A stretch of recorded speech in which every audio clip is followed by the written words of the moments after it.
تصور کریں ایک ایسے شخص کا جس کے غصے کی دہشت سے بڑے بڑے جرنیل کانپتے تھے، جس نے صرف 8 سال حکومت کی، لیکن ان 8 سالوں میں اس نے سلطنت عثمانیہ کا نقشہ 2.5 گنا بڑا کر دیا۔ اس نے خزانہ اتنا بھر دیا کہ اپنی مہر لگاتے ہوئے وصیت کی، میرے بعد اگر کوئی بادشاہ اس خزانے کو مجھ سے زیادہ بھر دے تو وہ اپنی مہر لگائے، ورنہ قیامت تک اس خزانے پر میری ہی مہر لگی رہے۔ اور واقعی سلطنت کے زوال تک اس خزانے پر اسی بادشاہ کی مہر لگی رہی۔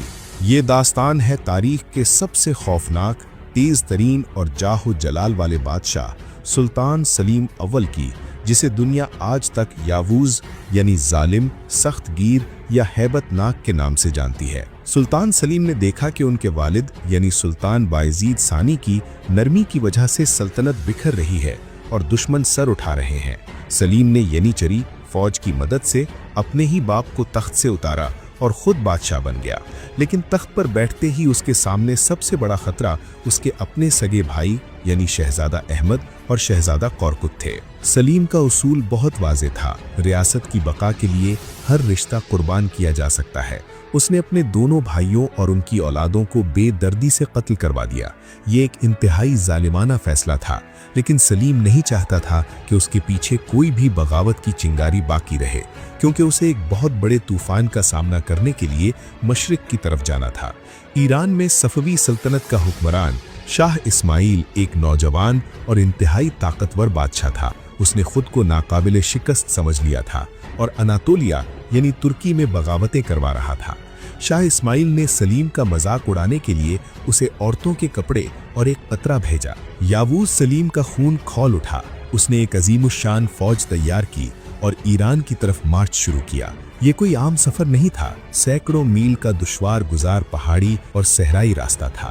شاہ اسماعیل نے جھلسی ہوئی زمین یعنی اسکارچڈ ارتھ کی حکمت عملی اپنائی اور راستے کے تمام کنویں اور فصلیں جلا دیں تاکہ عثمانی فوج بھوکی پیاسی مر جائے۔ سلیم کی اپنی فوج یعنی ینیچری تھک کر بغاوت پر اتر آئی۔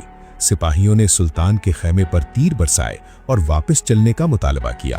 سلیم اکیلا اپنے خیمے سے باہر نکلا، گھوڑے پر بیٹھا اور گرج کر بولا، جو ڈرپوک ہیں وہ اپنی عورتوں کے پاس واپس چلے جائیں، میں یہاں اکیلا لڑنے آیا ہوں اور میں پیچھے نہیں ہٹوں گا۔ اس ہیبت ناک للکار نے فوج میں دوبارہ جان ڈال دی۔ 23 اگست 1514 کو چالدران کے میدان میں دونوں عظیم طاقتیں ٹکرائیں۔ شاہ اسماعیل کے پاس دنیا کے بہترین اور تیز ترین گھڑ سوار تھے، لیکن سلیم کے پاس ایک ایسا ہتھیار تھا جس نے جنگ کا نقشہ بدل دیا، توپیں اور بارود۔ سلیم نے بیل گاڑیوں کو زنجیروں سے باندھ کر ایک دیوار بنا دی اور ان کے پیچھے اپنی توپیں چھپا دیں۔ جب صفوی گھڑ سواروں نے اندھا دھند حملہ کیا تو عثمانی توپوں نے آگ اگلنا شروع کر دی۔ صفوی کی فوج کٹ کر گرنے لگی۔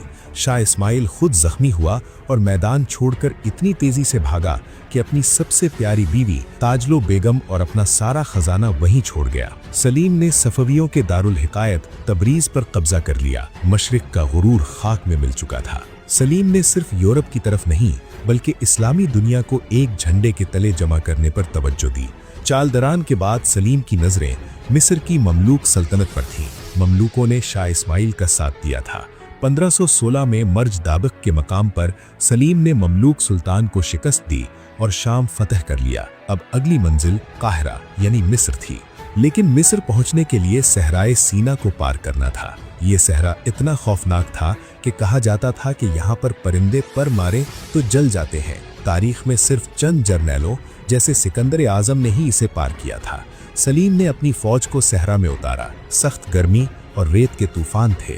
اچانک فوج نے دیکھا کہ سلطان سلیم اپنے گھوڑے سے اترے اور پیدل چلنے لگے۔ وزیر حیران ہوئے کہ بادشاہ پیدل کیوں چل رہا ہے۔ جب وزیروں نے پوچھا تو سلیم نے روتے ہوئے جواب دیا، کیا تمہیں نظر نہیں آ رہا؟ میرے آگے آگے 2 عالم کے سردار حضرت محمد صلی اللہ علیہ وسلم پیدل چل رہے ہیں، میں ان کی موجودگی میں گھوڑے پر کیسے سوار ہو سکتا ہوں؟ یہ عقیدت اور جنون تھا جس نے عثمانی فوج کو صرف 13 دن میں وہ موت کا صحرا پار کروا دیا۔ 1517 میں ردانیہ کی جنگ میں سلیم نے آخری مملوک سلطان تومان بے کو شکست دی اور مصر فتح کر لیا۔ اب اس فتح کے ساتھ ہی ایک تاریخی واقعہ رونما ہوا۔ عباسی خلیفہ نے خلافت کی ذمہ داری اور تبرکات، جس میں نبی کریم صلی اللہ علیہ وسلم کا خرقہ مبارک، تلواریں اور پرچم شامل تھے،